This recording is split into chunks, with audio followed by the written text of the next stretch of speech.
independent thoughts, independent life. This is Chad Benson.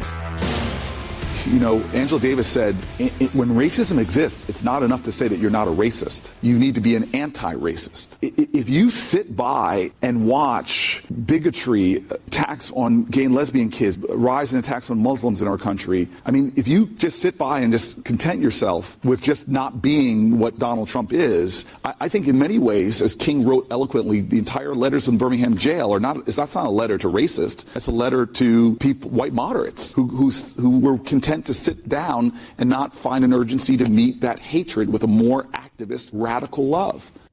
A more active, radicalist love. Oh, sounds nice.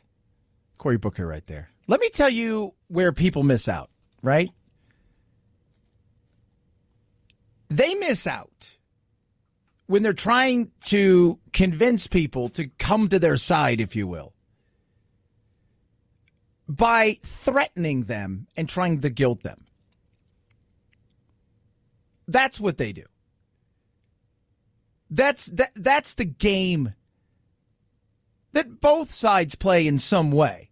I mean, it's amazing. What I was thinking about was going to talk about today, and I had a lot of stuff, and I heard over and over again, Trump's a Nazi. Heard a lot of that. All of these things essentially saying if you're with him, you're evil and bad. If you're with him, you're as guilty as him.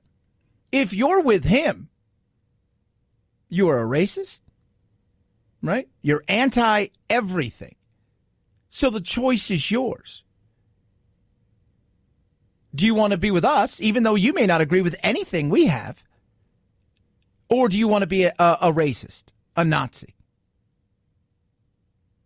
Let me tell you what happens to people when you give them essentially social ultimatums. What ends up happening? People push in. They get into their bunkers. They bunker up. Then they push back.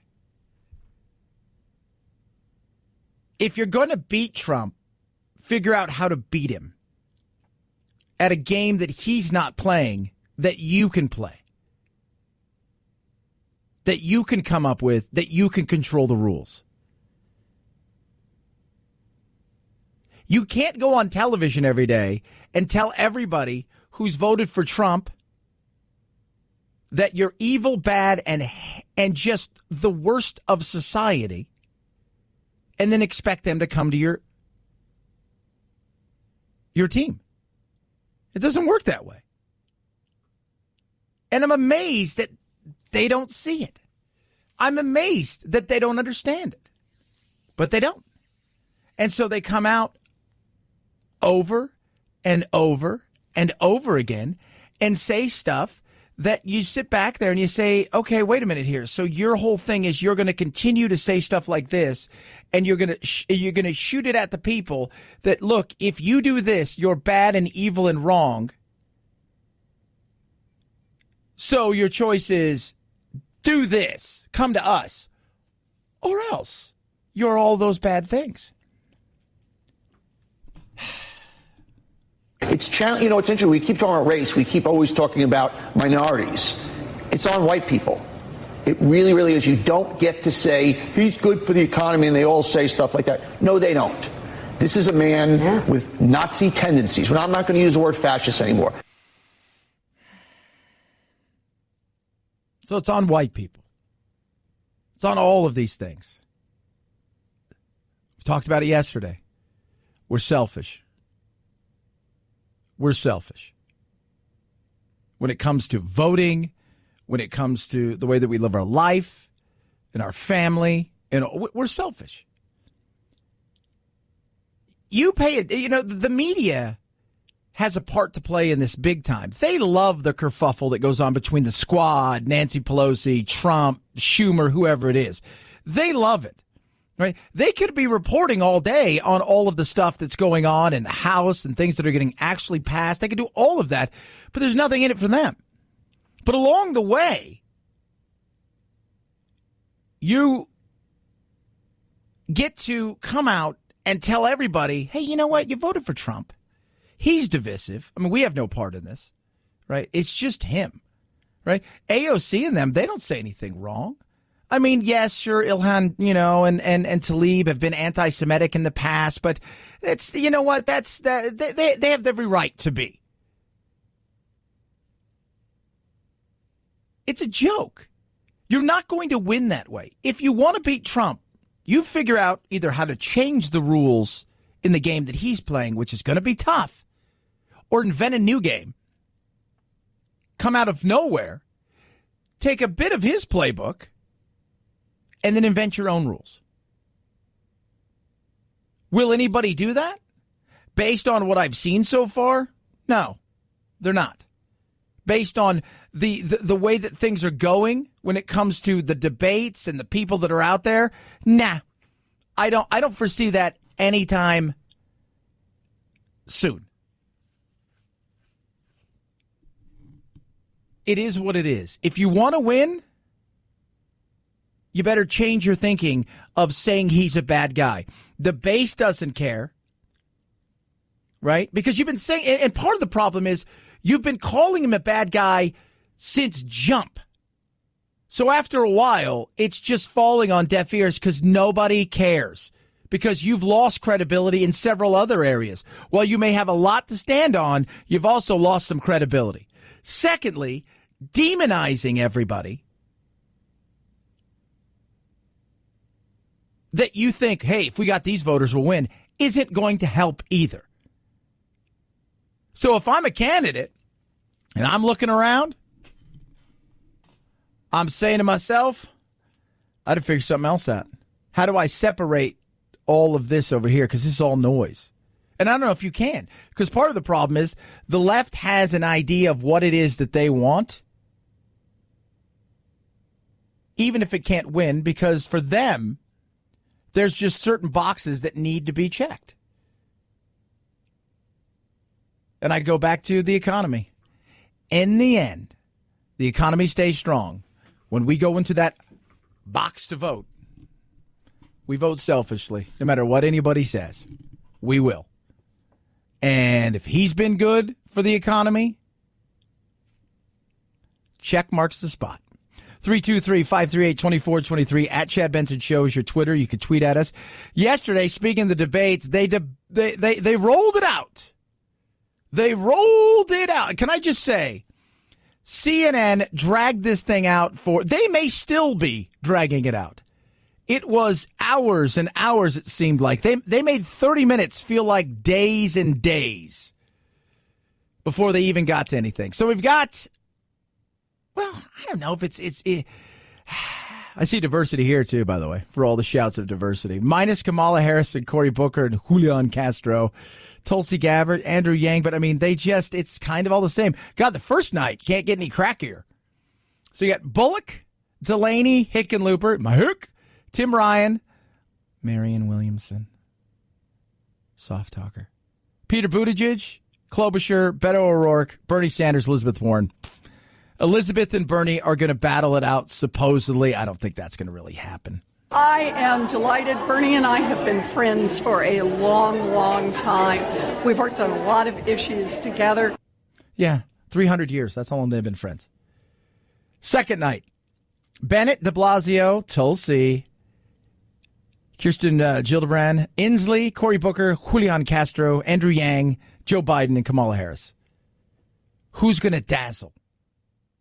I don't know. What I'm waiting for is somebody to stand up and when they all say something insane, go, what are you guys talking about? What the hell are you No, we're not doing this. No, we're not doing that. No, that's insane. No, that'll actually break the country. You're going to go out there and you're going to destroy the economy. I'm waiting for that. I'm waiting for somebody to come up there and go, you know what? This is what we're going to do. We're going to fix the tax system for the higher earners because we know they're not going to pay that. We're going to fix some of those loopholes. We're going to try to get rid of some of this debt. We're going to rein a little bit of that in. We're going to keep the corporate tax rate low because it's great for small businesses. We're going to do our best to clean up the climate without destroying everything along the way, realizing we have a country that needs to run and compete globally against a lot of people who say they're going to do something, China, and then they don't do it. There's a lot but no. Free everything. Not going to happen. Not going to happen. Somebody comes out and does that, you get my interest. Will any of them do that? No.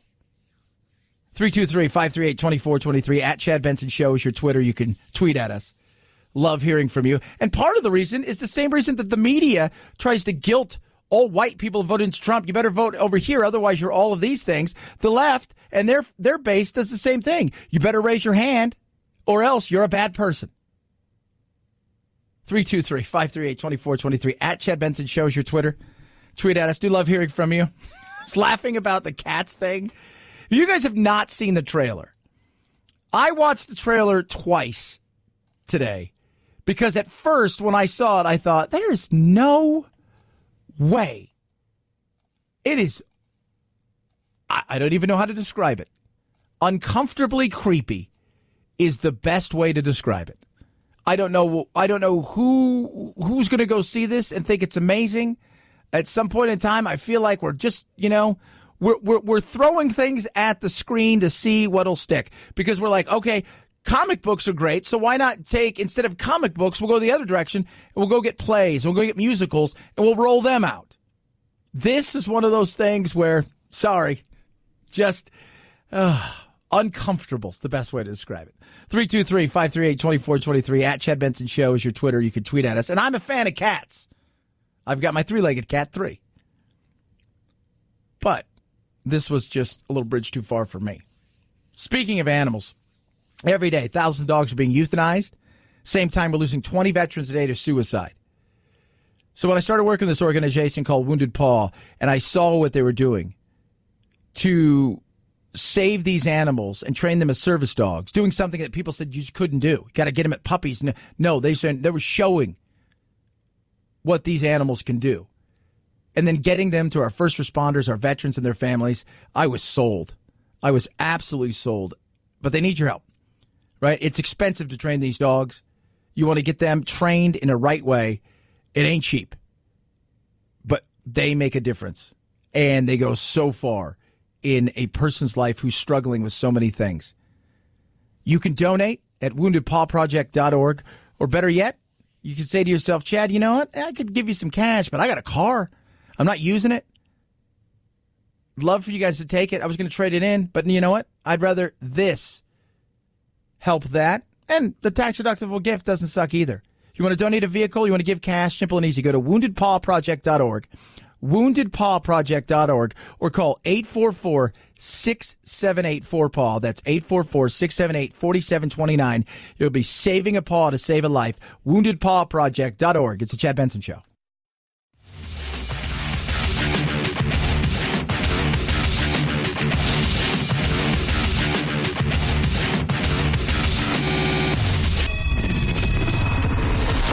Plea deal this. Mueller, arrest me. Chad will trade you 2 perjury charges for 1 collusion and throw in a reduced charge of obstruction for free. Yeah, I'd do that. For just listening to The Chad Benson Show. The bigger they are, the harder they fall. Like dominoes, nigga, Geronimo.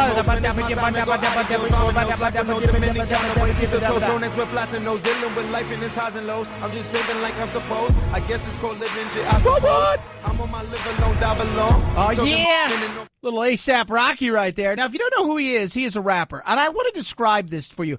Okay, so everybody just relax for a second. I'm going to paint a picture for you. Saturday night, we're all having fun. We're doing our thing, watching live PD, whatever it is. You're out on a date, the whole 9 yards. We're having a good time. Sunday morning, wake up. There goes the tweets.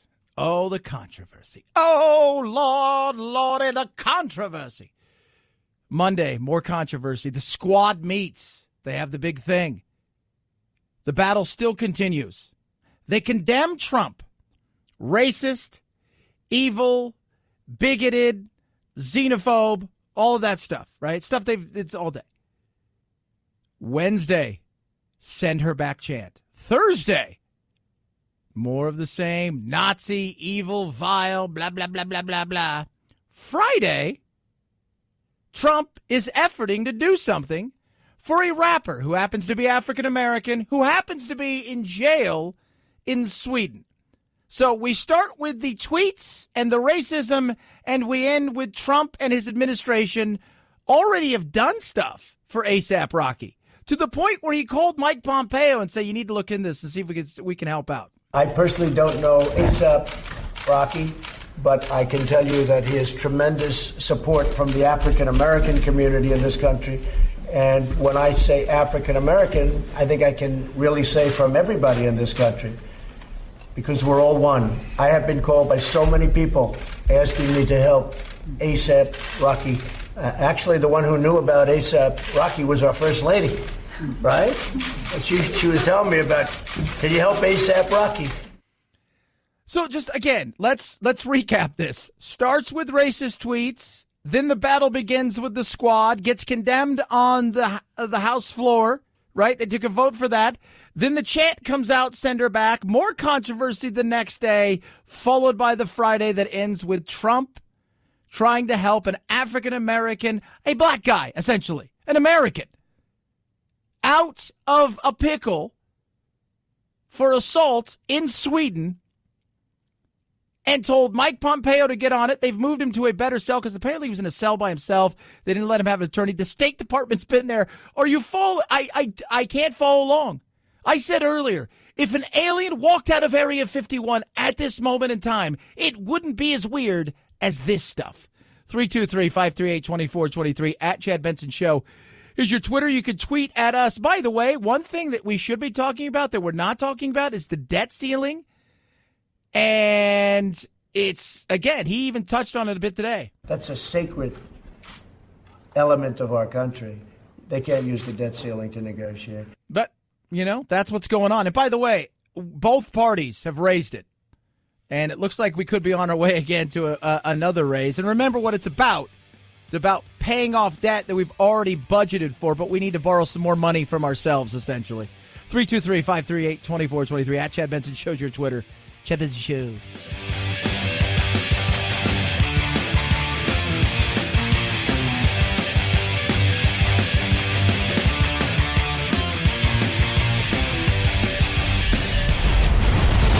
The Chad Benson Show.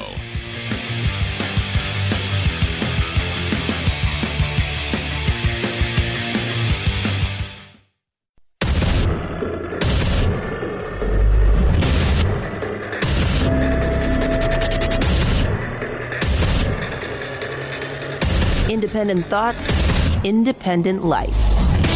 This is Chad Benson. We will respond in a way that is considered but robust. And we are absolutely clear that if this situation is not resolved quickly, there will be serious consequences. Jeremy Hunt right there, Britain's Mike Pompeo, basically saying, Iran, two of our ships, one you held on to and the other one you boarded? No. In fact, America now is making sure through the Straits of Hormuz that those ships are getting to and fro, commercial ships, because we are now guarding them. This is an ugly situation. And once again, many of these countries like to push people's buttons to see what will happen. And right now, and let me tell you who's in the ear of all of these people. Russia's sitting right there saying, see what they'll do. Go ahead. We got you back. See what they'll do. I have spoken to Secretary of State Pompeo in the United States earlier this evening about the situation. I've tried to talk to Foreign Minister Zarif of Iran, but I understand that he's in a plane, so I will speak to him as soon as I can. Yeah. No. This is a joke. Trump was asked about it today, and Trump, as you guys, what do you think he did? Do you think he held back? Do you? Trouble. Nothing but trouble. It's pretty much what it's all about with Trump. Iran is showing their colors. Going to work out very nicely. Iran is in big trouble right now. What kind of trouble? Like double secret probation trouble? Or this is like you're in some serious trouble? You guys may, because this isn't us. Right? This isn't they shot down our drone. Now we shot down one of their drones. This is the UK.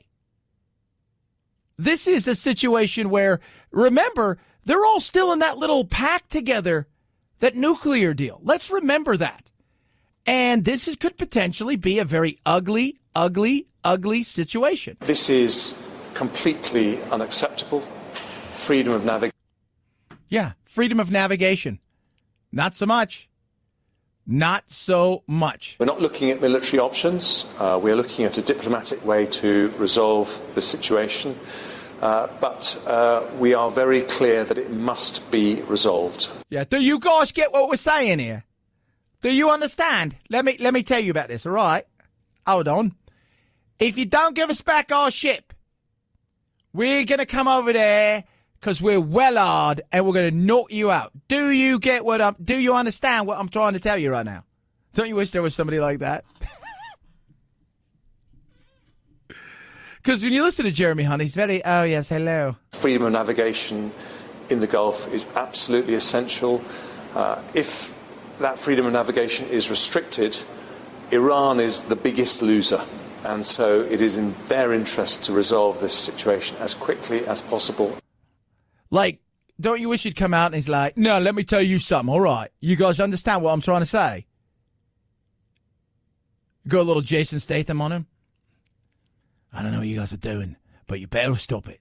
Do you get what I'm saying? Do you have an understanding of what I'm trying to do here? Do you? It'd be so much better. 323-538-2423 at Chad Benson Show is your Twitter. We'll see what happens. But it's provoking, right? It's what they do. They like to provoke each other. Those are the things that they do. They want to see what they can and can't get away with, how far they can and can't push people. We'll find out. Do what Americans and generations before have done and reject those who viciously, nastily, or for political gain seek to divide us. And that right there is Chuck Schumer. When asked earlier about the border, what's going on there, it is, look, this whole thing with the border, I get frustrated because it is a situation where we are not seeing the things that needed to be done the way that they needed to be done when they needed to be done in a certain way. Translation, they didn't do their job. They played politics, and for that, people suffered. For that, people played the game. And they love playing the game. They do.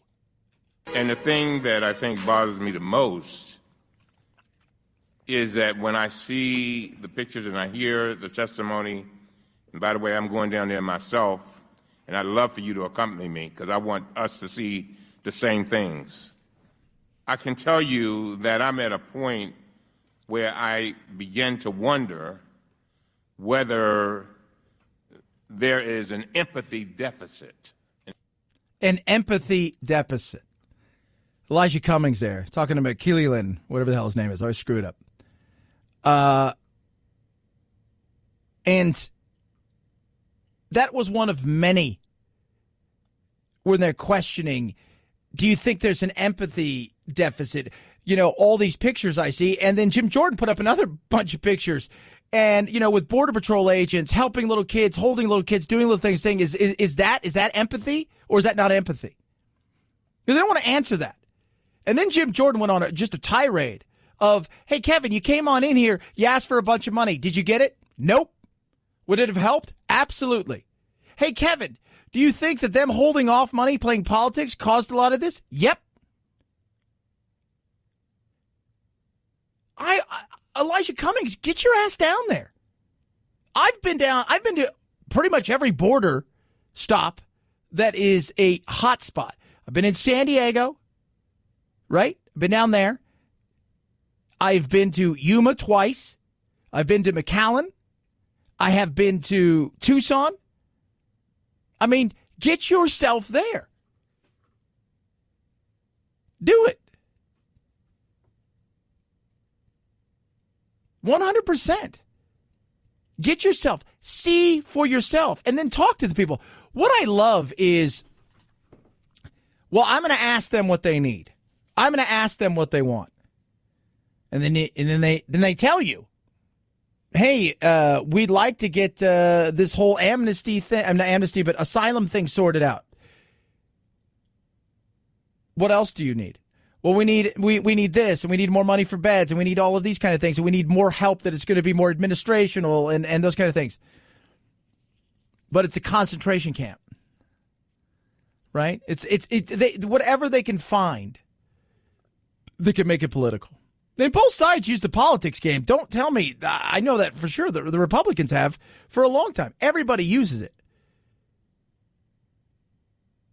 But have we lost empathy? Why? Because there's a few bad eggs? It's a political game, and it's BS. And you know it, and I know it. But here we are, still talking about it, knowing they're not going to do anything about it. And next year, we're going to be in the same situation. 323-538-2423 at Chad Benson Show is your Twitter. You can tweet at us. Love hearing from you. I found this interesting today, a big article about the dollar stores and if they're destroying certain parts of the country.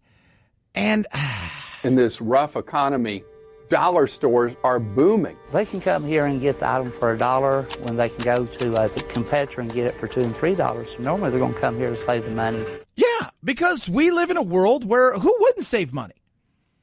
And they say what it is. It's destroying, in particular, urban and poor areas. And it's also destroying some rural areas. But like where I live, so I live in a semi-rural area. I'm about 60 miles outside of from, front door to front door kind of thing. It's kind of rural. We have a dollar store, right? And we're 20 minutes away from, 70,000 people or whatever and other stores. But just up the street, we have that. And we have a couple other like little convenience stores around. So, yeah, I mean, there's nobody else out there. Like nobody else is coming in. And here's the thing, too. We also have this little food store, right? This little food, like a mini shopping, like a mini supermarket. And the mini supermarket is expensive. Like you can go to Walmart or you could go to any of the other local bigger supermarkets now, and you're going to save a ton. You are. And why wouldn't you go? And their big thing is what it does. It hurts small businesses because of what they can do. It forces small businesses that try to compete with them to lower their prices. Well, that's the whole point of competition is lower. Well, it's not fair because they can afford to lose some here and afford to lose some there. They can afford to lose, in certain areas to drive places out. I said, yeah. I said, unfortunately that happens. But when you're living paycheck to paycheck, as much as you want to support your local area, if groceries are going to cost you another $125 to $200 extra a month to support your local place, you think about it. You think about, well, maybe when I'm in town, I'll just do it. I'll just do it once a month. And the other thing is they're saying is it's not nutritious, right? So poor people are stuck because if you go into any of these stores, it's just, you can buy anything. It's just hodgepodge of stuff. But they're adding to them more and more, or trying to add fresh fruit and vegetables and stuff like that. And they're restricting a lot of places. A lot of places now, because they put them up everywhere, that dollar stores, Dollar General, Dollar Tree, they can't be within a mile of each other.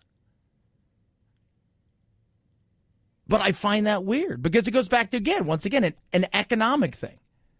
If I have a chance to buy something for $1 or $5, and across the street it's $7 or $8, it's one of the weird things that we don't do because we don't do this with gas, right? We don't tell people, hey, there's a gas station right there, and they're $2.85 or $2.90 for gas, and across the street it's $3.20. So, but we're going to limit these gas stations around here because we don't want you to be able to shop.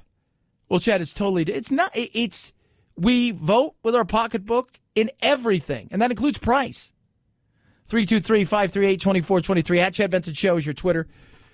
You can tweet at us. Still love hearing from every single one of you. I try to get back to every single one of you as much as I possibly can. You can tweet at me. You can text the program. You can even Instagram me, kids. Yeah, the Instagram. That's the kind of character I am. Woo-hoo.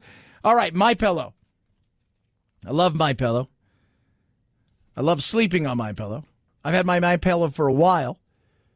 And it's just, to me, again, it's about just being out like a light. Snoring a little bit and passed out. Comfortable, not tossing and turning. That's what MyPillow does for me. Right now, for my listeners, they've got something that is amazing. They give you a 60-day money-back guarantee, meaning you try it out, right? You got 60 days. If you don't like it, get your money back. It's the same amazing pillow. You're going to get 2 of them for the lowest price they've ever offered my listeners, which is less than $70 for 2 premium pillows. Free shipping coming straight to you. Nothing to lose right now. How do you get them? Simple and easy. Go to MyPillow.com, MyPillow.com. Use the promo code Benson or call 800-983-4975, 800-983-4975. Use the promo code Benson. Less than $70, free shipping, 60-day money-back guarantee, nothing to lose. MyPillow.com, promo code Benson. Chad Benson Show.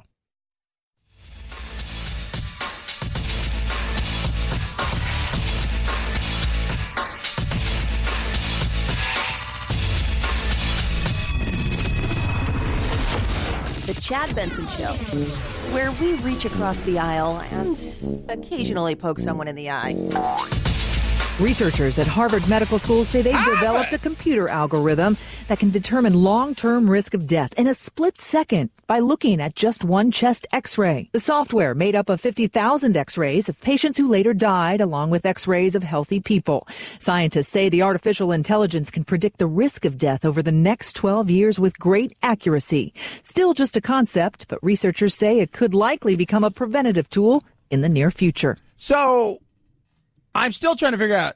So you do it, and it tells you, is there a way to change everything, or is this just, you're probably going to drop dead in the next 12 years? I hate to break it to you. So, but why not, man? That's the beauty of technology. So you could change your behavior. Can you change your behavior? I don't know. I don't know if people can always. Right? Like some people do. Remember when Kevin Smith, the director and part-time actor, had his heart attack scare last year? And there's a perfect example of somebody who wanted to live and change his behavior. You see him now. He's dropped like 70 pounds within like 2 or 3 months. So it's interesting. Some people can. Some people can't. But I wonder if it also looks into things that even if you have issues, if you will, with your behavior, you know, smoking, drinking, whatever it is, if there are other things, even if you're healthy, if they'll find something in there that a normal scanner, your body would never, you would just never know that person has that. Like the guy from The Biggest Loser who had the heart attack. Like you just wouldn't, like, does it tell those kind of things? Here's a guy who's fit and that's all he's ever been is fit and yoked and ripped, and he has a heart attack, and he is like, that's what you aspire to be, that kind of fitness level. So does it find those kind of things? I don't know. 2 big trailers just dropped. Our first look at the movie version of the Broadway musical Cats, starring Taylor Swift, Jennifer Hudson, and more. And Tom Cruise is back in the pilot seat. The end is inevitable, Maverick. Your kind is headed for extinction. Maybe so, sir, but not today. It's our first look at Top Gun 2. Ed Harris there with Tom Cruise. Cruise surprised San Diego Comic-Con with that first look Thursday. Top Gun 2 is due out next June. Yeah. Cats is in theaters in December. Yeah, and what else debuted today at Comic-Con? Halloween Kills and Halloween Ends, which come out essentially a year apart starting in 2020 and 21. Bunch of other stuff they released. Comic-Con's great because they released all these trailers. Like, oh my God, people get excited. Tom Cruise showed up yesterday. And it was just, he's a movie star, like he's a star. He's otherworldly. You put him up there with certain people where it causes chaos and craziness.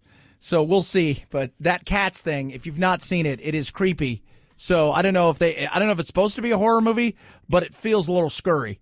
Because I was watching this trailer and I thought, nah, not going to do it. First of all, I'm not a musical guy. Secondly, it just looks like Showgirls. It's the new Showgirls. 323-538-2423. At Chad Benson Show's your Twitter. You can tweet at us. Love hearing from you. Again, a crazy week for Trump. Starts out with tweets that are deemed racist and evil. The debate begins. They eventually go after him on the floor, and they condone his tweets and his racist behavior. Then you get the sounds of the chants of "Send her home," followed by more crazy and chaos yesterday, followed by him trying to get A$AP Rocky, the rapper, out of prison in Sweden. All in a week's worth. 323-538-2423 at Chad Benson Show, Twitter. All right. AMAC is an amazing organization. Been working with them for a while. The things that they do are incredible. They're out there fighting for you when it comes to the long-term solvency of Social Security, immigration reform that's done right. On top of that, the benefits that they offer their members are amazing. You name it, they've got it. Retail, restaurant, hotel discounts, check, check, check. And what I love is movie discounts and amusement park discounts. Huge discounts. And they're offering you a membership right now for absolutely free. It's 1 year free, not going to cost you a penny. All they want is your time to sign up. amac.us/Chad, amac.us/Chad, or call 888-355-1617. It's 1 year membership free. It's on me. They're going to treat you right. You're going to love it. They put their money where their mouth is. amac.us/Chad. At Chad Benson Show, Twitter. ChadBenson. It's the Chad Benson Show.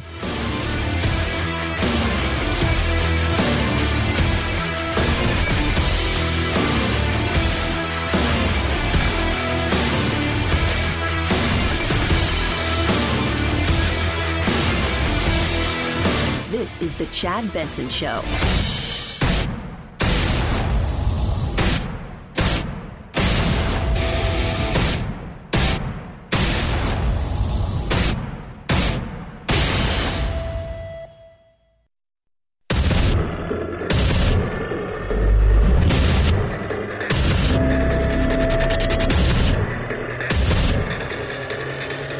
Independent thoughts, independent life.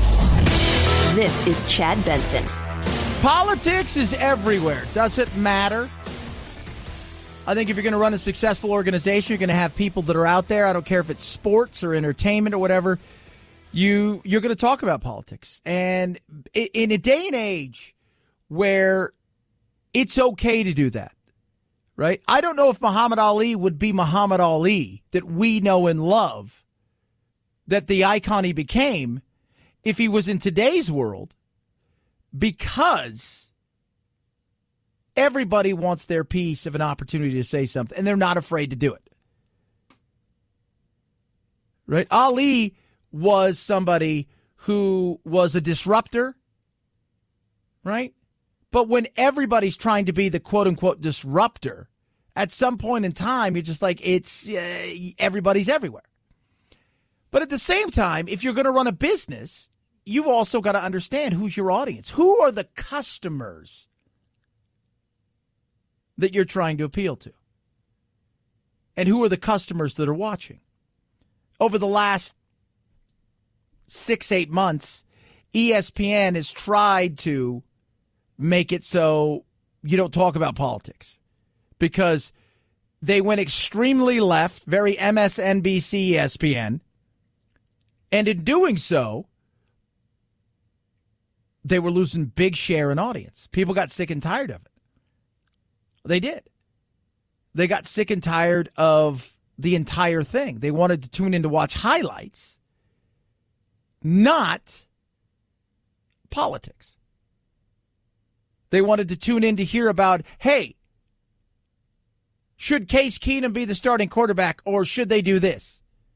They wanted to tune in to find out, where is LeBron James going to go? Where is AD going to go? Where are these things going to happen? Not politics, unless, and issues. So it's been kind of quiet up until yesterday when Dan Le Batard, who I like, by the way.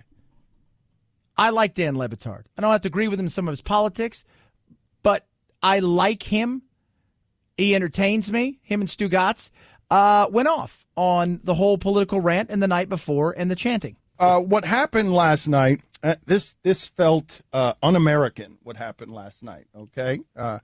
Basically a chant, send her back, is not, it's not the America that my parents came to get for us, for exiles, for brown people. Like, just to let you guys know, his father, who is a huge part of his show,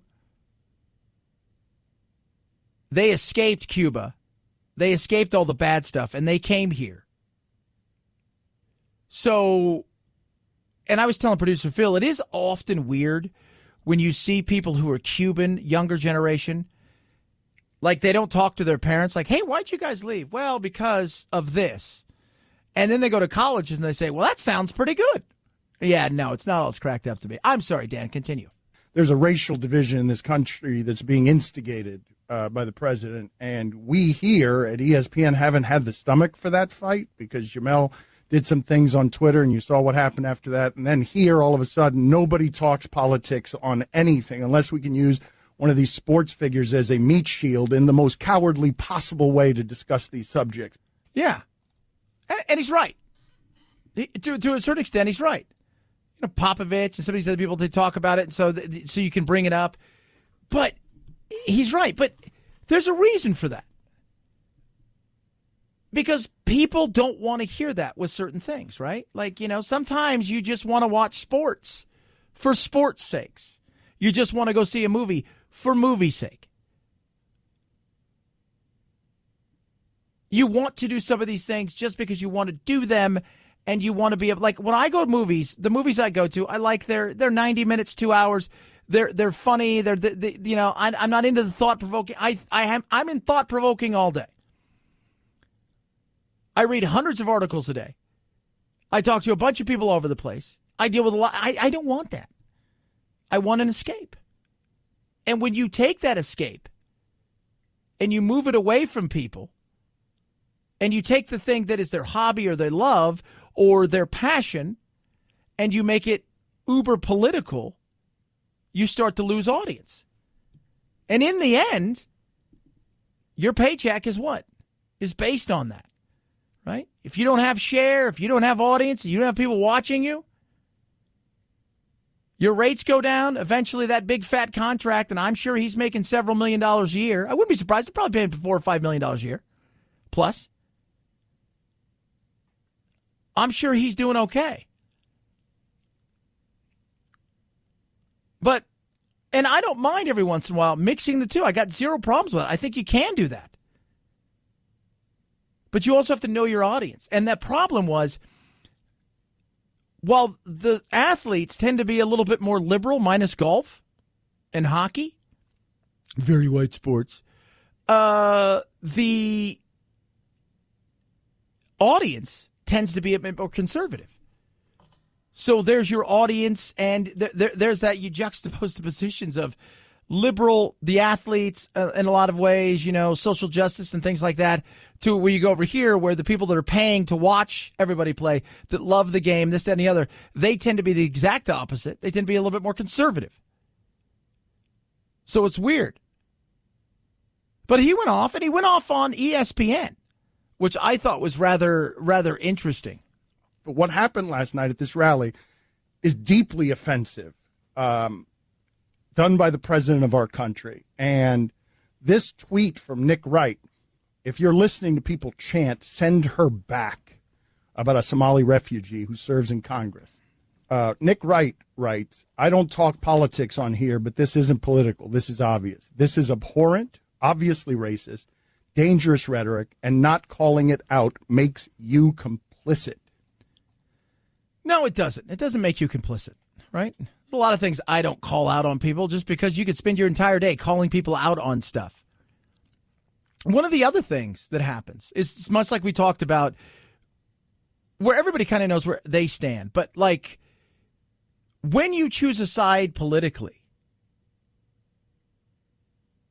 like 36 months ago, Trump was fun. People on both sides thought he was fun. He was a TV guy. He was okay. He was big. He's brash. You know, he wasn't hated. He's reviled now by half the country. And the other half of the country, a portion of that base lives for him. They've turned him into a demigod and a cult-like figure. And others stand him because they like his actions, even though they can't stand his words. And I find that to be, you know, that's very real. I think one of the big reasons Oprah wouldn't want to be president, even though people know she's liberal, is when you choose that side, when you make it known that this is what I'm doing, it becomes me versus you, us versus them, red versus blue, conservative versus liberal. So I understand why ESPN did it. And I didn't mind that he does it. Again, I don't mind that you weigh in once in a while because I think it is fascinating. I think in this day and age, much like with pop culture itself is politiculture. It's politics. It's pop culture. It's no longer, that's over there and this is over here. No, everything at times is kind of melded in together. But there does come a time when I want a concert to be a concert, when I want a movie to be a movie, and when I want sports to be sports. 323-538-2423. At Chad Benson Show is your Twitter. Please feel free to tweet at me. I do love hearing from each and every one of you. If you guys haven't heard, something happened today in Iran. Well, let's just say that they have... Trump and the UK aren't happy. Ahead of a high-level government meeting, Britain's Foreign Secretary Jeremy Hunt reacting to Iran's seizure of 2 ships, one of them British-flagged, in the Strait of Hormuz. This is completely unacceptable. Freedom of navigation must be maintained. He said the UK was not looking at military options and is focused on diplomacy, but added, if this situation is not resolved quickly, we will take action. Think about that. What would happen? For all the talk of us, what are they going to do? Right? Trump has come out today, and he's been pretty, just the usual Trump. Iran is showing their colors. Going to work out very nicely. Iran is in big trouble right now. I know what big trouble looks like, but apparently that's big trouble. But it is a very interesting thing. And I don't know what, I don't know what's going on. I know one of them was searched, right? So the guard got on there. They searched one of the ships and they released him. But the other ship, I guess, is still in custody. And I don't know what's going to happen. And Mike Pompeo and Jeremy Hunt have spoken.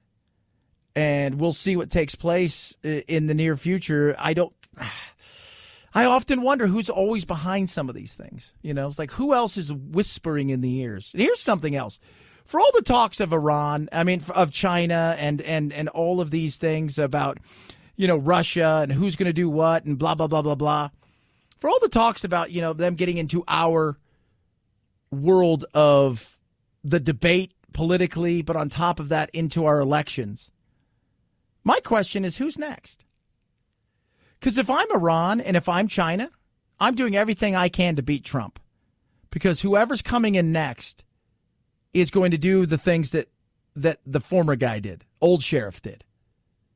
He's going to get rid of the tariffs. It's going to make it easier for China to continue to do what they've been doing in the past. There's not going to be any feet held to the fire. And Iran's the same way. So could I not say that would benefit them?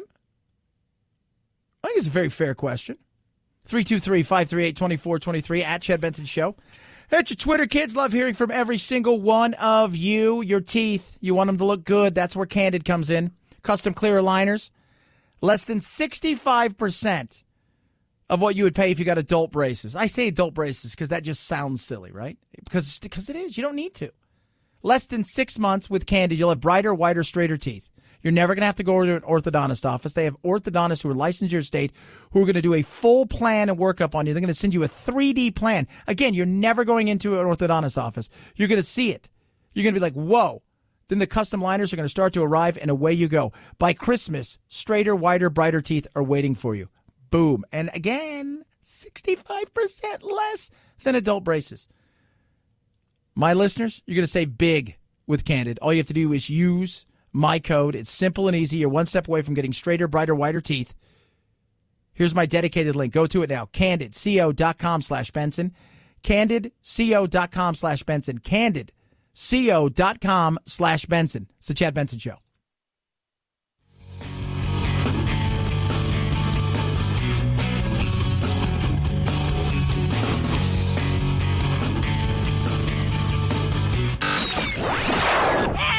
I can't take it anymore! Well, get over it. It's time to forge a new path with your very own political cartographer, Chad.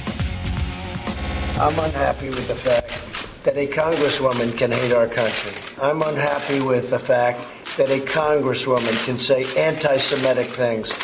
She has said anti-Semitic things. I don't hear the people on the left talk much about that. Somebody said today, do you really think she hates the country? I said, no, I think what she hates. There are things about this country that a group of people don't like.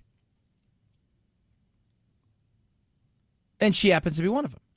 I think she loves the country, but I think there are things she hates about the country. So I think she loves the fact that it's given her an opportunity. Right? I think she, people say she's not patriotic. No, there are things about this country that a lot of people, in particular on the left, find to be very off-putting. They do. And they think that other countries don't have these kind of issues the way that we do.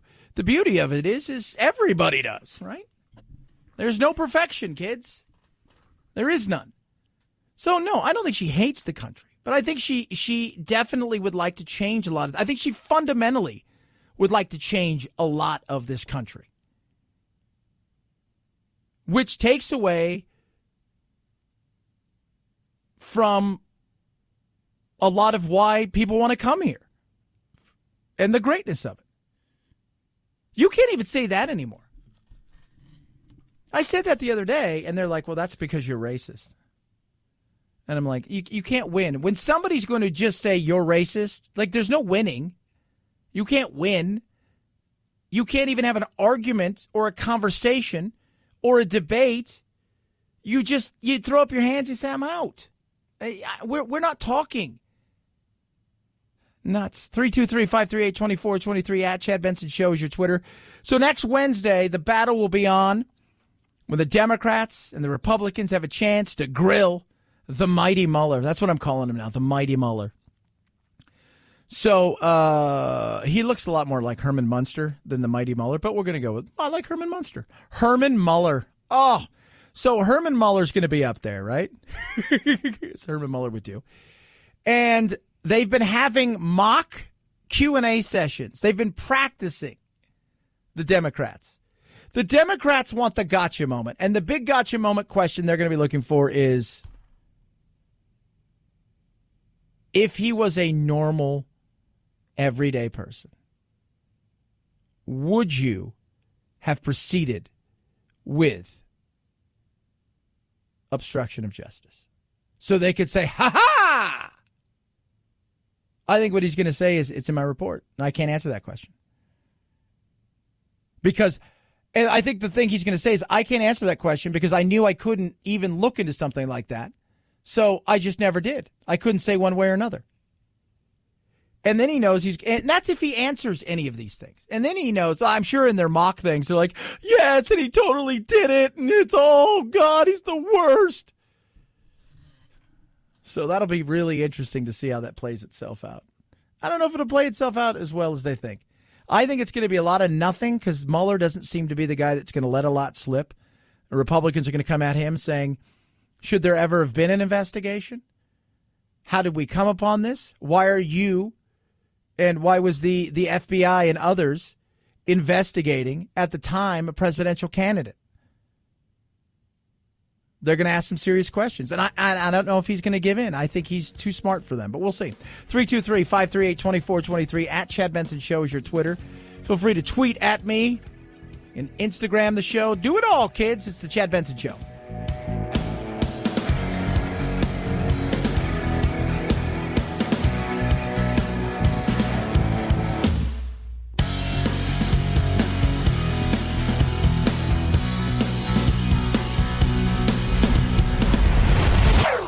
Chad Benson Show.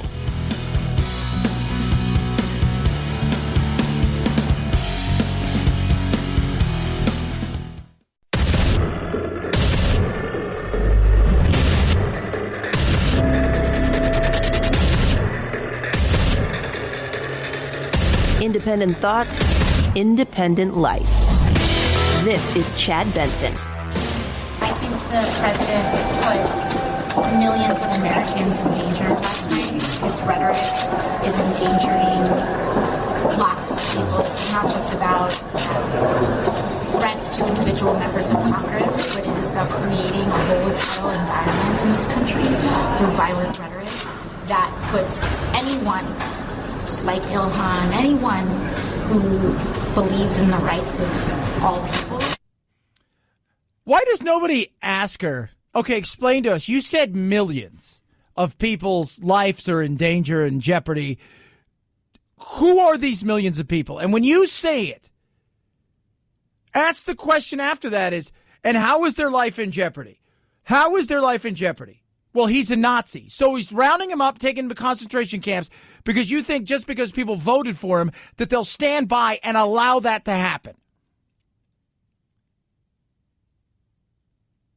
You think that's it. In this day and age of technology, of wokeness, of craziness, that Americans are just going to say, hey, you know what? I voted for him and everybody's right. He's a Nazi and we're rounding up people, brown people, black people, right? Political dissidents, anybody we can find. We're just going to put them in that concentration camp and then we're going to finally get some Zyklon B and we're going to make them all take a shower of which they'll never come out of. Nobody ever asks the question. It's like, do you have proof of this? Well, his rhetoric. Actions. Where's actions? Well, he's trying to stop people from coming across the border. So did the last guy. He deported more. Nobody, I mean, come on. It doesn't. Where is the questioning that matters? Show me. Show me. Show me the millions that he's put into this situation where they are pretty much completely in danger. I'd like to know. It's a fair question, right? Nobody pushes back. Well, he's a Nazi. You've lost the argument. He's not a Nazi. He's not. He is. He's not. Was it Donnie Deutsch that said the other day that he want genocide or something? You're just like, really? Talk about drama. My goodness. I don't like the drama he causes, Trump. I think it's beneath the office. I think it's ridiculous, but it is who he is. I expect it to continue. Between now and November of next year, there will be 1 million of these little things that will have happened. A tweet here, a tweet there. He says something happens at a rally. You guys get where I'm going with this? And then it'll be him between somebody else, and away it'll go. But how about ask a real question? After they give you some bizarre, this is what I want you to believe. Millions of people at risk here. Millions. How many millions? 2, 3, 5, 10? Just curious. 323-538-2423 at Chad Benson Show's your Twitter. Speaking of that person that he will be facing, will it be a he? Will it be a she? We will find out sooner rather than later because I think they're going to thin the herd and we're going to be down to about 4 or 5 by the end of this year. I wouldn't be surprised if half of these people are gone within the next 2-3 months just because they don't have the money to sustain unless you dazzle. And they're going to have a chance to dazzle as, yes, they have announced the 2 debates on CNN and they broke it down. Now, here's the other question. You've got to have part of the debate is who is going to be the host, the moderators. Because as we all know, NBC had theirs and it was Chuck Todd did not impress.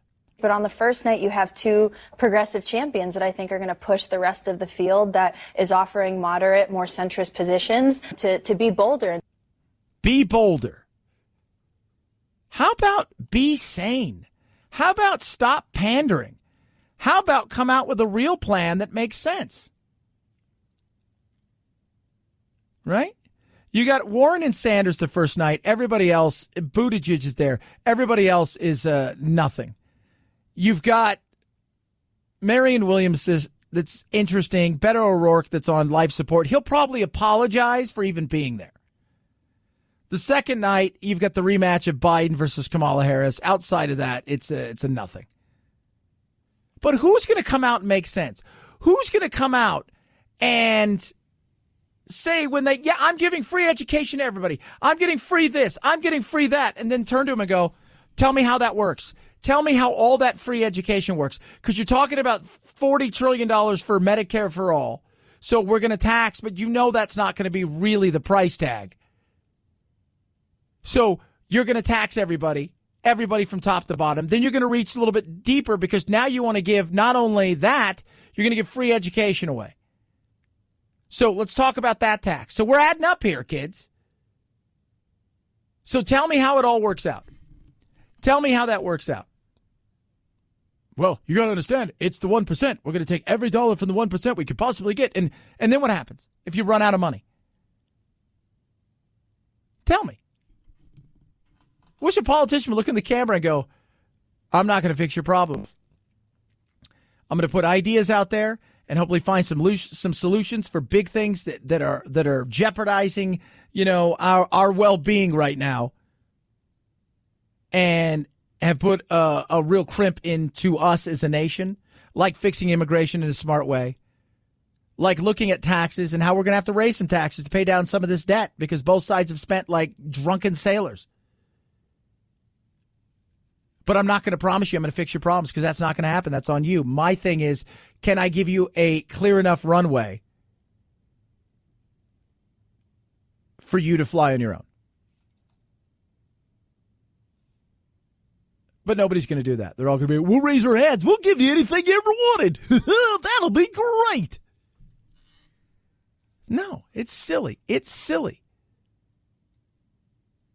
But that's what I expect that night. I expect that. 323-538-2423 at Chad Benson Show is your Twitter. You can tweet at us. Oh, kids. Apollo 11, 50 years ago. 50 years from the time we planted a beautiful American flag on the moon. On the moon. And that was an achievement, possibly considered one of the great achievements ever. Yeah, absolutely. Now, Trump can't talk about space without talking about one thing. We're going to be doing the Space Force. We're very close to getting that completed and operating. It's going to be very exciting. Space Force. Space Force. Oh, my God, that is hilarious. God, 50 years ago. It's crazy, right? I wasn't even alive. What? But still, that is amazing. And again, it was such a great achievement. Now it's like, because of what it took to get there. Here's something that's rarely talked about when it comes to us going to space, right? When it comes to us going to space, want to talk about using people, right? And Nazis? Who do you think helped us get there? You were the first things after World War II when they knew it was coming to the end, and it was done. It was over. They're bearing in on Berlin. What is the first thing that they were telling people? Eisenhower before, and then Truman was telling all of his men, get the scientist.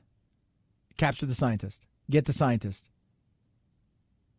And Wernher von Braun, along with several other, were able to cut deals. Guys that worked on the V-1 rocket that terrorized London. Guys that were part of the Nazi machine. And that helped us get to space in a way that we got to the moon first. Think about that. The Russians, it was a race in many ways, not only to see who get to Berlin, but that who could get these guys and bring their knowledge here. And we took their knowledge and we used it. And then we were done with them. Like, you're a Nazi? We didn't know that, except for the part where we actually knew that.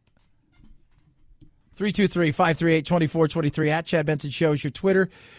Feel free to tweet at me. I do love talking to each and every one of you. I do the best I can.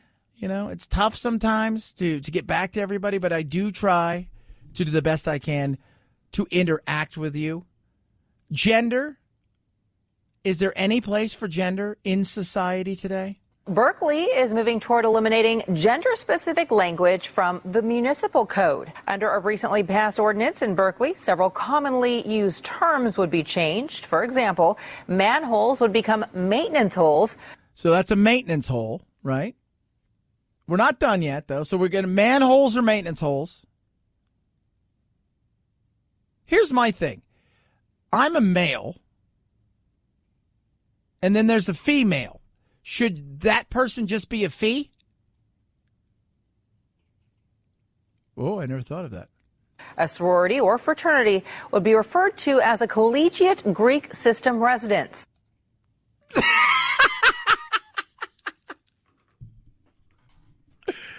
Oh, my God. Drug dealers are just unlicensed pharmaceutical reps.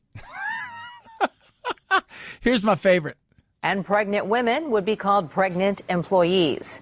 What if you're unemployed? Doesn't matter. You're a pregnant employee. No. So if a woman's not, Chad, men can get pregnant. I know you think that. But no. Why couldn't you just be a pregnant person? How about person with child? How about that? And then, of course, supporters of the new policy say it is a small move that recognizes non-binary gender inclusivity. Nothing else to work on. Like there's all these things and you got nothing else to work on but non-binary gender inclusivity. What we talked about the other day was World Emoji Day. 80,000 more emojis are needed to make it completely inclusive. As if emojis weren't inclusive. Well, they're not, Chad. Do you see them? I don't see an emoji that looks like me. I'm not yellow with money coming out of my eyes. I wish I was. People are like, did you see Chad? Yeah, he's got money coming out of his eyes. That guy's cool. He's like a walking ATM. 323-538-2423 at Chad Benson Show. We have jumped the shark a long time ago. This is why we can't have nice things. Chad Benson Show.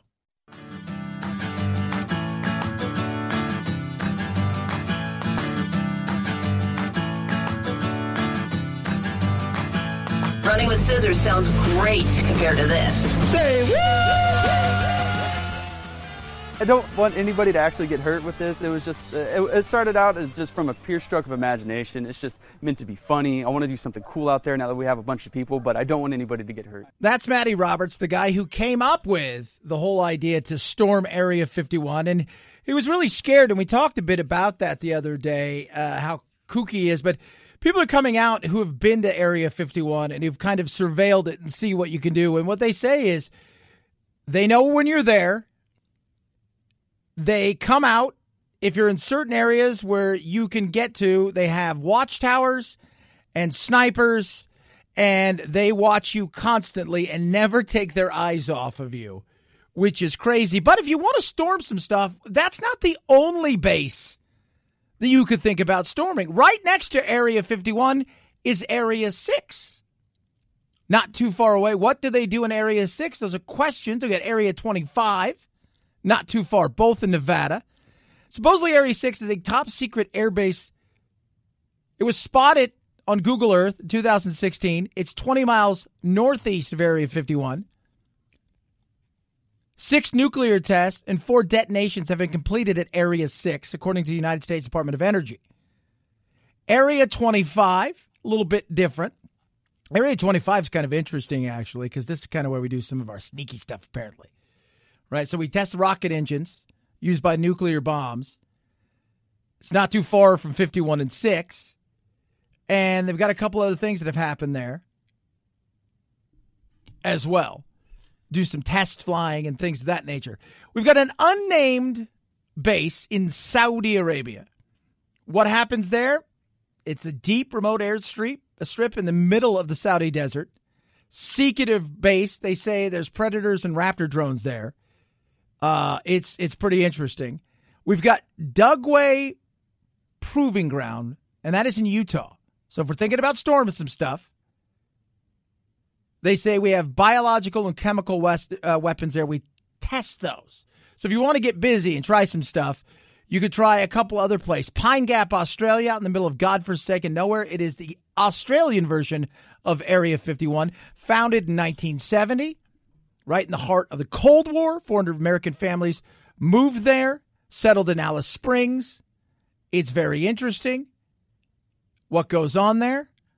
Not a lot of stuff's talked about, but Edward Snowden lifted a little bit of the lid on it. And then finally, you have the Diego Garcia. It's a small atoll in the Indian Ocean. It's British and American occupied. There's about 1,000 inhabitants. And the rumors are stuff goes on there. Everything from all kinds of research to it is a prison camp for maybe certain people, of which I do not know. They do not tell me those things. So if you're going to storm something, kids, get it out. That's what I'm saying. 323-538-2423 at Chad Benson Show is your Twitter. You can tweet at us. Love hearing from every single one of you. Trump, once again, back out there today, not letting go of this battle because he enjoys it. He loves the fight. I'm unhappy with the fact that a congresswoman can hate our country. I'm unhappy with the fact that a congresswoman can say anti-Semitic things.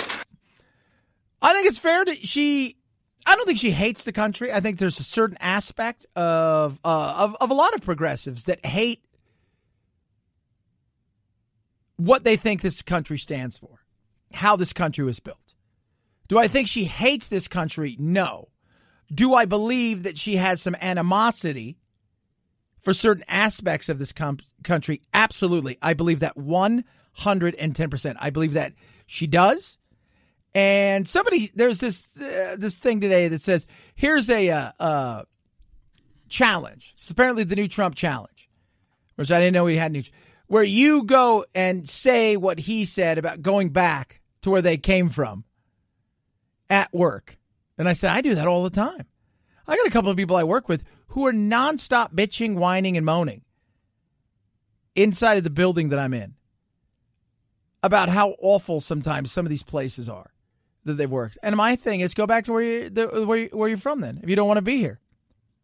Well, no, but you have to meet it in the context of what? That you didn't put that out there as a challenge. Right? If you're miserable, right? It's like if you're in a relationship and you're miserable, or the other person's miserable, and you say to them, look, if you're so unhappy, then leave. Go somewhere else. Well, Chad, you got to understand, you got to put it into racial context.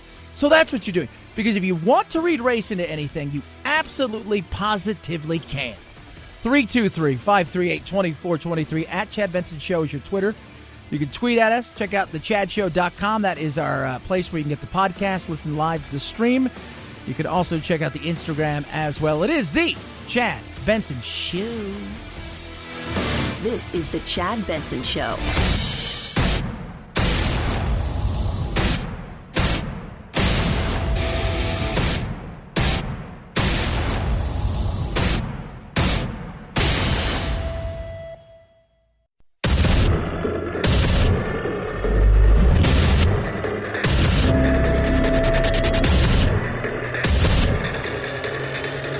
Independent thoughts, independent life. This is Chad Benson. Hypocrisy. Both sides always talk about hypocrisy. The left and right, both are guilty. Right? They're both guilty of it. And never more has that been evident that in the last several days. So Trump does his thing, right? This tweet that is, I wasn't a fan of it. I said it over and over again. I'm not a fan of a lot of the things he does. So Trump does his tweet, chants the other night, the whole 9 yards. And then over the last, 48 hours, people are coming out, well, why can't we have more civility? Well, civility's not going to be in politics because it's about winning right now. And then the other side of it is, well, why can't they be more like, and we go back to what John McCain when he was running for president. And I always laugh that because I noticed that the only time they ever have a Republican on is if a Republican that doesn't like Trump in a lot of ways. Not always, but it seems to be that. Their favorite Republican is somebody that disavows him in every way, shape, or form. And I think it's a fair question, right? It's the hypocrisy of it all. You guys hated McCain when he ran against Obama. You called him a racist and all of those things, even though that time when he handled that woman so eloquently, you know, when she says he's a racist, Islamic racist or Muslim or whatever, he said, no, he's not. He's a good man. And you hated Mitt Romney, right? He was as racist as anybody else, but you like him now because he speaks up. It's funny what happens. Marco Rubio speaking today, talking a bit about that. But it's so, God, you know, the media is, for all the division we have in our damn country at times, I tell you what, the media plays just as big a part as anybody else. Anywhere they can, you know, the old adage is if it bleeds, it leads. Well, they love to make sure that it bleeds, right? They love to make sure it bleeds. They'll pour some blood on it, maybe shoot you, maybe wound you, just to make sure it works for the cameras. Way that one of their members of Congress from their party says that support for Israel is all about the Benjamins, and they couldn't even pass a resolution condemning anti-Semitism by itself. But it took them less than 72 hours to pass a resolution condemning the President of the United States tweet as racist. And even in the media, Obama says we can't let people across the border, and nobody says anything. A Republican says it, and it's white nationalism. So the hypocrisy, the self-righteousness outrages people too. Yeah, it does. Here's what the left, I don't think understands, because they've insulated themselves in a lot of ways in this bubble of uber liberalism, not, you know, democratic values and stuff, but uber liberalism, where these things, they become bigger than they should be, and when you go outside of there, you find out that it's really not as big as a lot of people like to make it out to be, because the average American doesn't care about these kind of things. I don't know anybody who doesn't have an opinion of Donald Trump. I don't know anybody. Except for people who are literally apolitical, were never going to vote, and could care less about any of this. But I don't know anybody who doesn't have an opinion. And it's a fair question to ask. You've got a couple women on the other side of the aisle that have had more than a few issues with anti-Semitism. And nothing. Even Nancy Pelosi came out, you know, yesterday or 2 days ago, Ilhan Omar talking about BDSM, which is the vest movement. You know, she's been more than critical of Israel. And Pelosi came out and said they're not good. That's not good. That's not who we are. But the hypocrisy is real. And both sides are hypocritical. I mean, God, Trump spends and the Republicans spend as much, if not more, than the Democrats. And the people will defend him. I don't like it at all. I can't stand it. Stop spending. You don't need to spend like that. You're spending out of control. It should be talked about. But we don't even talk about spending or anything. It just doesn't matter. It doesn't. Because what matters is the drama. That's what matters. And on top of it, you have these four members who are Americans. No one should question that they are fully as American as me or anybody else. But they're also political bullies. They go around attacking people, calling other Democrats just like Southern segregationists. But when you hit them back, it's because they're women of color. And so they hold a press conference saying we shouldn't be talking and dividing people on the basis of race or ethnicity. But then they go on to say, by the way, if you disagree with us, you're a white nationalist and you're a racist. Yeah, because that's the easiest thing to do. Look at Animal Farm, because I read the book, is to weaponize and change language. Right? Look what we're doing with gender right now. Look what we do. How can I use language to change people's beliefs? So many times when I see social justice, a lot of what I see is it's social shame. I'm going to shame people into believing certain things or else they're bad people. You vote for Trump, you're a bad person. You vote for me, you're a good person. Not my ideas are better. Well, Chad, he's a divisive, awful person. The divide's been there long before him. He's just filled the gap and decided to play the game in a much different way. He decided, you know what? I'm going full contact. God, it's frustrating as hell. And what gets done? Nothing.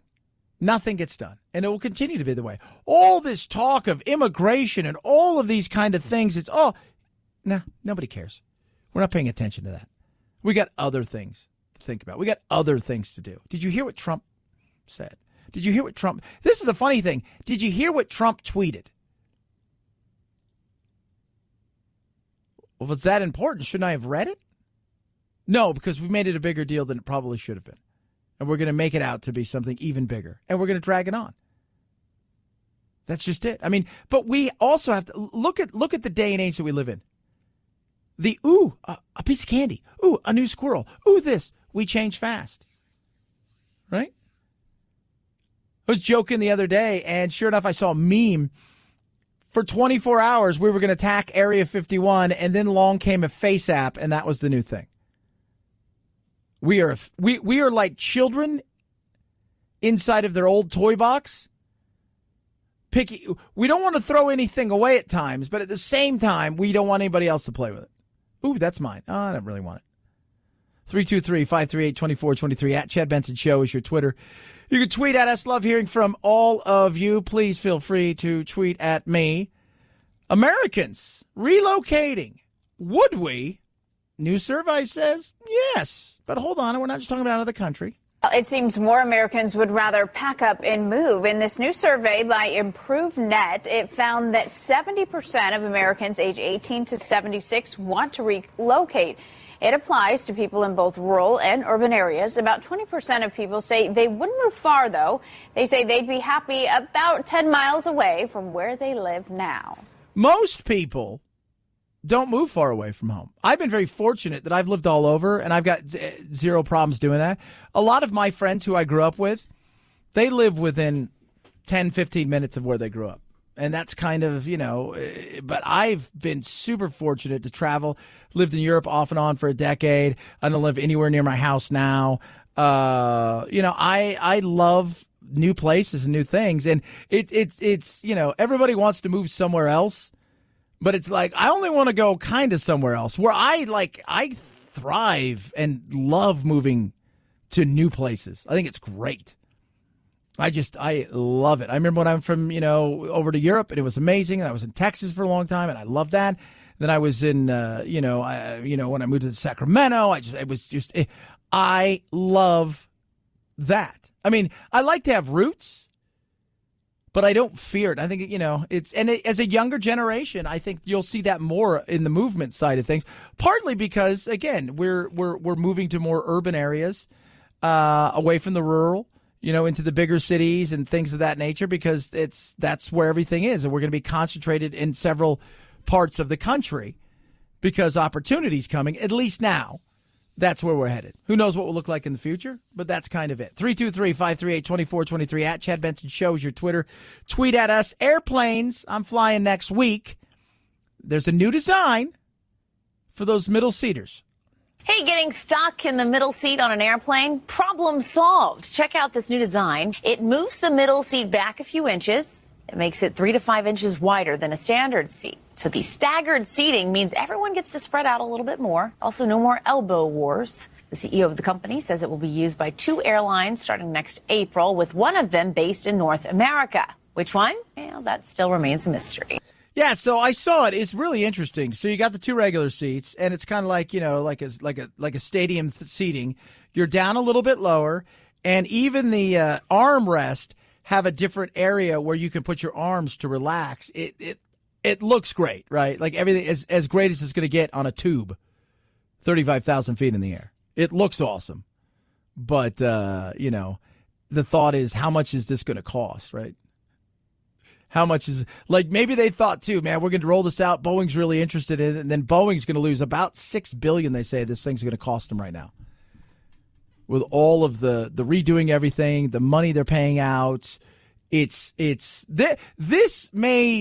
a decade mistake that they have had happen to them, that they played a big part in, but this is a decade mistake. Don't be surprised if they don't get themselves, just middle along for a while and don't really climb out for the next 5 to 10 years. This is a real issue with that max. Is it 737, max 9.8? Ah, God, what a jeez. That's a mistake. 323-538-2423 at Chad Benson Show. Twitter, tweet at us. How would you like to join an amazing organization for absolutely free? They don't even want a penny of your money. They just want you to sign up. They're going to give you, first of all, they're going to work on your behalf for things like Social Security reform, common sense immigration reform. But on top of that, they're going to give you benefits that are just insane. Retail, restaurant, hotel discounts. Yep. How about entertainment discounts like movies, amusement park, big discounts there? Absolutely. And they're not asking you for a penny.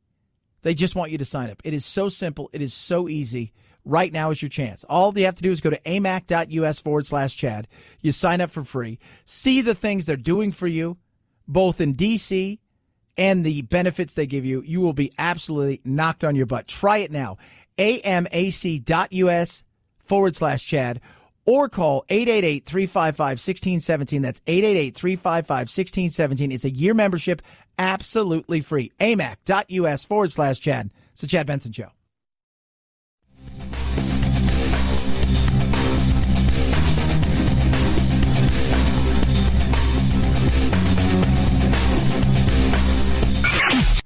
The Chad Benson Show, where the sensible center hangs out. Hey, you. That doesn't mean you can put your feet up on the table. You're despicable. This is Chad Benson. 175 million Americans in more than 30 states are under a heat advisory of some sort this weekend. Philadelphia to Washington could see triple-digit degrees. The mayors of New York and Boston have already declared heat emergencies. This weekend's New York City Triathlon has been canceled. Reed Lamberty of Eversource in Boston expects air conditioner use to peak. We will have additional demand on our electric system. However, we prepare year-round for things like this. Yeah, it's hot outside. Now, I'm in Phoenix, and I don't know if you guys are aware of this. We're going to be a low of about 90 today and a high of about 109. People think, well, you're in the desert, Chad. So in the desert, you don't have humidity. No, we got humidity. Yeah, it's monsoon season, except for the part where there's been a mon or a soon. Supposedly this weekend, we're supposed to get some. So I just look when I hear people, it's so hot outside. It's just hot. It's so hot. So hot. Super hot outside. So hot. I just think I'm going to go hit golf balls later. I don't care. I play soccer in between my shows. That's what I tell everybody. I have a break in between my shows. And even in the heat, everybody laughs at me. I get dressed and I go over and I run around for about 35, 45 minutes. And I'll admit it sucks. But it ain't that bad. It ain't. The humidity is not as bad because that humidity could be stifling. But in saying all of that, it's a hot one. Now, Phil, you walked, a couple hundred yards to work today and you were drenched? Yeah, I was dripping in sweat when I got in. Ooh, that's not good. It's not a good look, kids. It's not. 323-538-2423 at Chad Benson Show is your Twitter. Men, according to a new study, half of American men are ashamed of their body hair because apparently you're supposed to not have any hair on there and resemble that of a newborn baby. According to this new study, they did a survey of 2,000 men. They found that 55% of all respondents said they felt ashamed of body hair, with 1 in 5 saying they feel this way often. Right? For an example, nearly 1/3 of men surveyed, that's 31%, said they avoided swimming out of embarrassment over their hair, while another 1 in 4 said they avoided the gym. So that's the excuse? I got hair on my chest, so I can't work out. Wait, what? Shave it. Well, it's just, I don't want to do that. It's not. Why don't you just really say you don't want to work out? Right? You don't want to work out.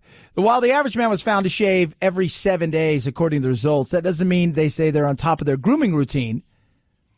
For those of you out there who don't understand, it is, women will say, you don't understand what it's like to be a woman. We have the same pressure nowadays, right? We do. Our looks, the whole 9 yard. The one thing social media has done is it's made it miserable for everybody because everybody's supposed to look like anybody else that's not you, right? So it's like, I got to look like anybody but me. Oh, my goodness. Nearly 1 in 5 feel their body hair has a negative impact on their love life. 44% of men surveyed consider it unmanly for men to practice good grooming habits. Well, there's a problem right there. Good grooming habits are good. But we think about it just as much as women. I don't think, guys, we do. Let's be real. You think about it. Who doesn't? You want to look good. You want to feel good. It's not the 70s anymore. 323-538-2423 at Chad Benson Show's your Twitter. It's the Chad Benson Show.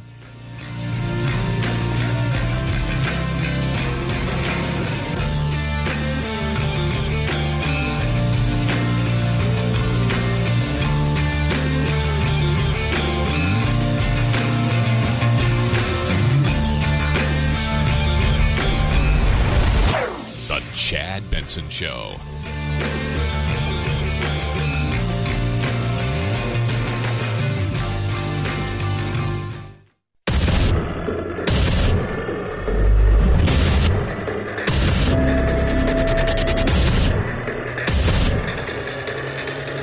Independent thoughts, independent life.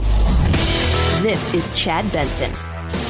I think the president put millions of Americans in danger last night. His rhetoric is endangering lots of people. It's not just about threats to individual members of Congress, but it is about creating a volatile environment in this country through violent rhetoric that puts anyone like Ilhan, anyone who believes in the rights of all people. Why does nobody ask her, okay, explain to us, you said millions of people's lives are in danger and jeopardy. Who are these millions of people? And when you say it, ask the question after that is, and how is their life in jeopardy? How is their life in jeopardy?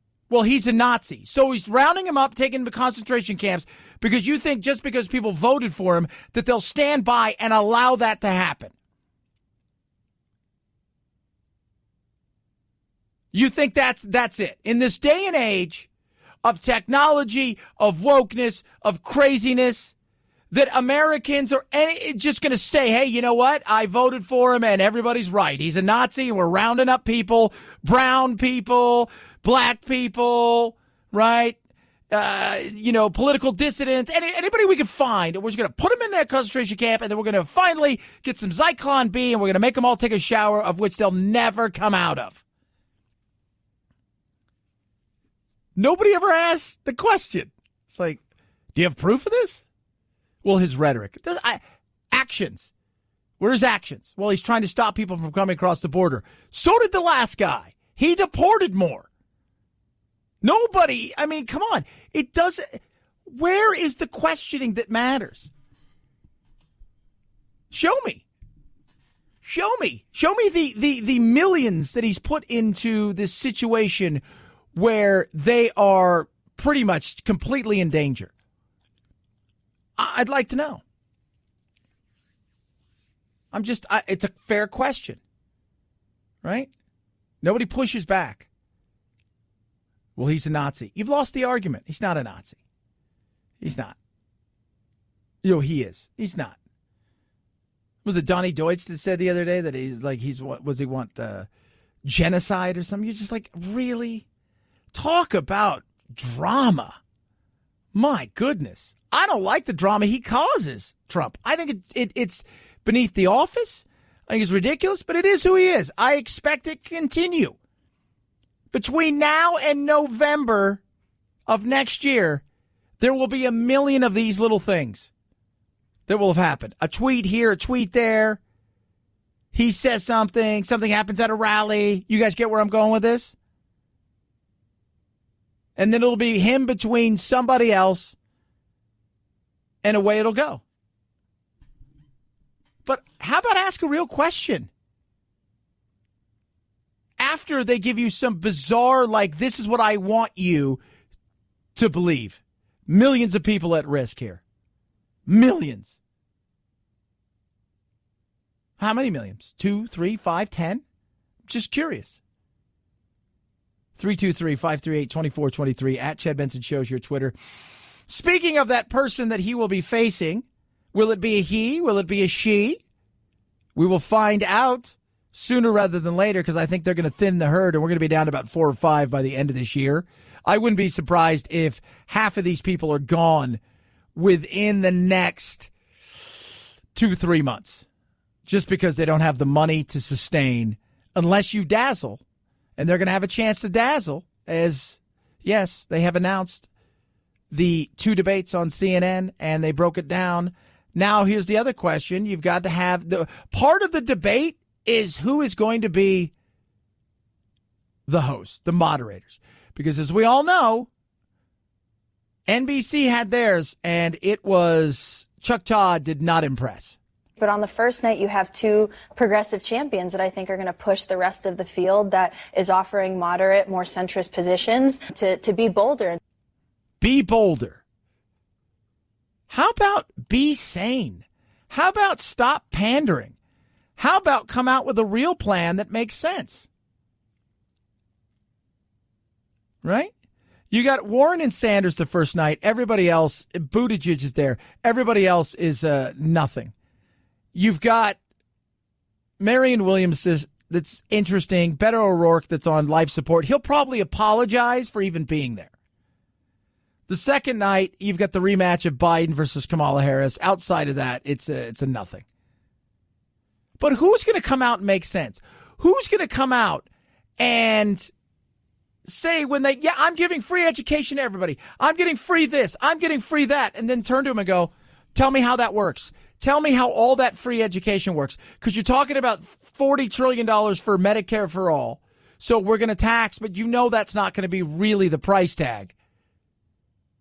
So you're going to tax everybody from top to bottom. Then you're going to reach a little bit deeper because now you want to give not only that, you're going to give free education away. So let's talk about that tax. So we're adding up here, kids. So tell me how it all works out. Tell me how that works out. Well, you got to understand, it's the 1%. We're going to take every dollar from the 1% we could possibly get. And then what happens if you run out of money? Tell me. Wish a politician would look in the camera and go, I'm not going to fix your problems. I'm going to put ideas out there and hopefully find some solutions for big things that are jeopardizing, our well-being right now, and have put a real crimp into us as a nation, like fixing immigration in a smart way, like looking at taxes and how we're going to have to raise some taxes to pay down some of this debt because both sides have spent like drunken sailors. But I'm not going to promise you I'm going to fix your problems because that's not going to happen. That's on you. My thing is, can I give you a clear enough runway for you to fly on your own? But nobody's going to do that. They're all going to be, we'll raise our hands. We'll give you anything you ever wanted. That'll be great. No, it's silly. It's silly. But that's what I expect that night. I expect that. 323-538-2423 at Chad Benson Show is your Twitter. You can tweet at us. Oh, kids. Apollo 11, 50 years ago. 50 years from the time we planted a beautiful American flag on the moon. On the moon. And that was an achievement, possibly considered one of the great achievements ever. Yeah, absolutely. Now, Trump can't talk about space without talking about one thing. We're going to be doing the Space Force. We're very close to getting that completed and operating. It's going to be very exciting. Space Force. Space Force. Oh, my God, that is hilarious. God, 50 years ago. It's crazy, right? I wasn't even alive. What? But still, that is amazing. And again, it was such a great achievement. Now it's like, because of what it took to get there. Here's something that's rarely talked about. when it comes to us going to space, right? When it comes to us going to space, want to talk about using people, right? And Nazis? Who do you think helped us get there? You know, the first things after World War II, when they knew it was coming to the end, and it was done, it was over, they're bearing in on Berlin. What is the first thing that they were telling people? Eisenhower before, and then Truman was telling all of his men, get the scientist. Capture the scientist. Get the scientist. And Wernher von Braun, along with several other, were able to cut deals. Guys that worked on the V-1 rocket that terrorized London. Guys that were part of the Nazi machine. And that helped us get to space in a way that we got to the moon first. Think about that. The Russians, it was a race in many ways, not only to see who get to Berlin, but that who could get these guys and bring their knowledge here. And we took their knowledge and we used it. And then we were done with them. Like, you're a Nazi? We didn't know that, except for the part where we actually knew that. 323-538-2423 at Chad Benson Show is your Twitter. Feel free to tweet at me. I do love talking to each and every one of you. I do the best I can. You know, it's tough sometimes to get back to everybody, but I do try to do the best I can to interact with you. Gender.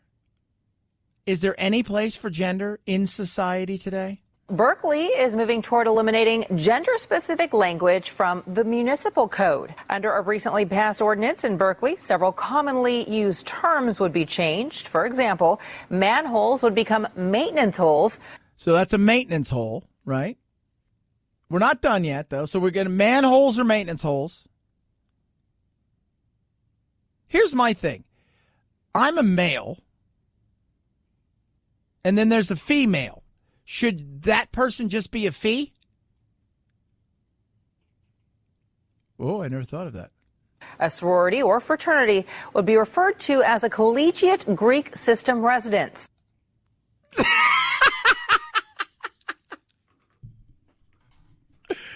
Oh, my God. Drug dealers are just unlicensed pharmaceutical reps. Here's my favorite. And pregnant women would be called pregnant employees. What if you're unemployed? Doesn't matter. You're a pregnant employee. No. So if a woman's not, well, Chad, men can get pregnant. I know you think that. But no. Why couldn't you just be a pregnant person? How about person with child? How about that? And then, of course, supporters of the new policy say it is a small move that recognizes non-binary gender inclusivity. Nothing else to work on. Like there's all these things and you got nothing else to work on but non-binary gender inclusivity. What we talked about the other day was World Emoji Day. 80,000 more emojis are needed to make it completely inclusive. As if emojis weren't inclusive. Well, they're not, Chad. Do you see them? I don't see an emoji that looks like me. I'm not yellow with money coming out of my eyes. I wish I was. People are like, did you see Chad? Yeah, he's got money coming out of his eyes. That guy's cool. He's like a walking ATM. 323-538-2423 at Chad Benson Show. We have jumped the shark a long time ago. This is why we can't have nice things. But you can. You can definitely have nice things. Everybody needs to treat themselves every once in a while. And the battle of headphones is out there. And so many of you have dropped a ton of money on headphones, and you don't need to. Raycon. Raycon is amazing. I got my Raycons right here. Wire-free, no stems. We're co-founded by musician and entrepreneur Ray J. And they use true wireless audio technology. You're going to get a beautiful earbud that is incredible, comfortable design. And I'm very particular about my ears because of what I do for a living. I don't like stuff up loud. I like stuff that's comfortable. It drives me crazy. I've tried the stem thing. It didn't work. This has worked amazingly. They're stylish. They're discreet. And again, no dangling wires or stems. and they're inexpensive. Comparatively to everything else out there, the sound is second to none. And right now, your chance to get them at an unbeatable price because they're going to give you 15% off when you use my code. Check it out for yourself. Go to buyraycon.com/Chad. Buyraycon.com/Chad. Saves you 15%. Raycon wireless earbuds are amazing. Buyraycon.com/Chad. Chad Benson Show.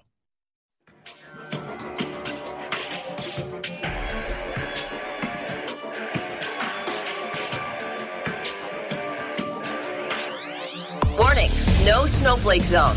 Uninformed opinions are in danger of melting.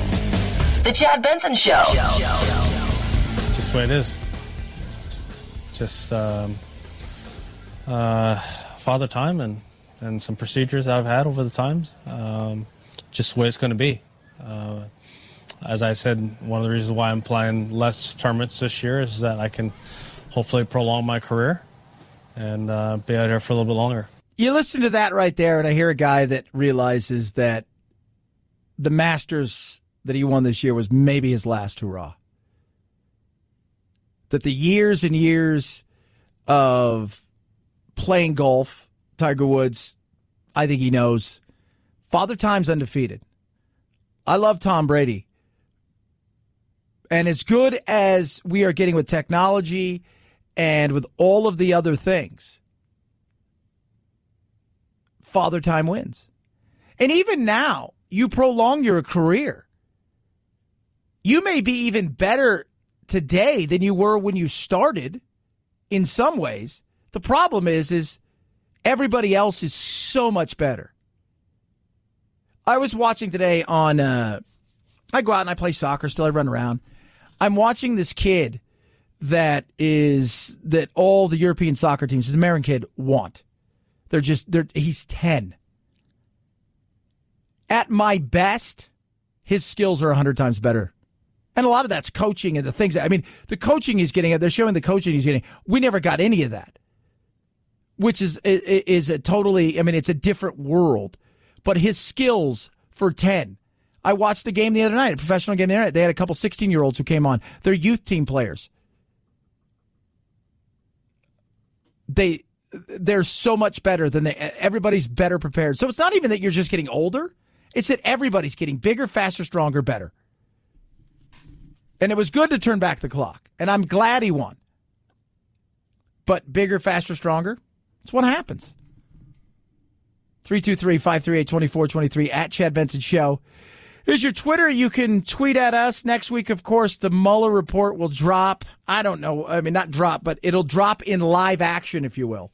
Because many people, 99% of the country didn't read it. Hell, half the people in D.C. didn't read the damn thing. I don't know what's going to happen. It'll be fodder for a day or two, but keep this in mind. Next Friday, they're done, and they're on vacation for 6 weeks. And we saw what happened this week when they went after the whole thought of we're going to do this, and we're going to try the impeachment thing, and they tried to force something. They're not going to get that. I think the big thing that they're going to try to do is, I don't think Mueller, they're not going to outsmart Mueller. He's smarter than all of them in the room. So, so that's probably not going to happen. I think what they're going to try to do, and what the Democrats are going to do, is simply this. They want to get him to say, if he wasn't president of the United States, would you have proceeded with obstruction of justice? And then the Republicans will say, if he wasn't president of the United States, would any of this stuff even ever happened? So there'll be gotcha questions on both sides. We'll see. Should be interesting. 323-538-2423. At Chad Benson Shows your Twitter, your Instagram as well. You're useless. Fact of the day. You ever wonder where sayings come from? Right? Like bite the bullet. Back in Civil War days, war was literally hell. You got shot, they had to take off your legs, the sawbone. That's what they were doing. And they didn't have anesthesia, so they said, hey, why don't you bite something like the bullet? Have a great rest of your day and weekend. We'll do it again next week. God bless y'all. Night-night, Jack.